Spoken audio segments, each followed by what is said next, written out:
கருத்து இருந்தாலும் போகாவிட்டாலும் இந்த கடைசி வரையிலே உட்கார்ந்திருக்கிற மரியாதைக்குரிய அம்மையார் சீனிவாசன், அதானே சார் பொறுமை வேணும். காது கேட்டு என்ன கருத்து கேட்டு உட்காந்து பதில் சொல்லணும். அவருக்கும் இவர் எல்லாருக்கிட்டையும் இப்போ அண்ணாமலை மாதிரி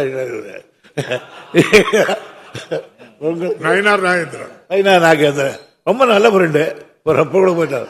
அதனால அம்மையாருக்கு தெரிவித்து எல்லோரிடத்திலும் அழகாக இருக்கிறோம். எல்லாருக்கும் எங்கள் அமைச்சரவையிலே எல்லோரும் ஒற்றுமையாக இருந்து பணியாற்றி இருக்கிறோம்.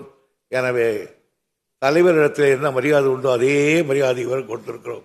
ஆக மன்றத்தில் இருக்கிற அவ்வளவு பேருக்கும் இதைவிட காலையிலிருந்து மாலை வரையிலே இந்த கார்டுகள் இருக்கிறார்கள் போலீஸ்,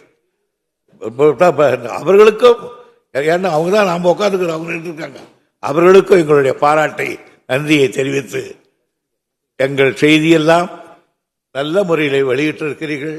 சில நேரங்களில் குத்தலாக வெளியிட்டிருக்கிறீர்கள், சில நேரம் போடுகிறீர்கள். எப்படி இருந்தாலும் பத்திரிகை தான். நீங்க தான் இந்த நாட்டிலே நன்மைக்கும் தீமைக்கும் பொறுப்பாளிகளாக காட்டுகிறவர்கள். உங்களுக்கு எங்களுடைய படிகமான வணக்கத்தையும் நன்றியை தெரிவித்து என்னுடைய உரை நாமளுக்கு நன்றி, வணக்கம்.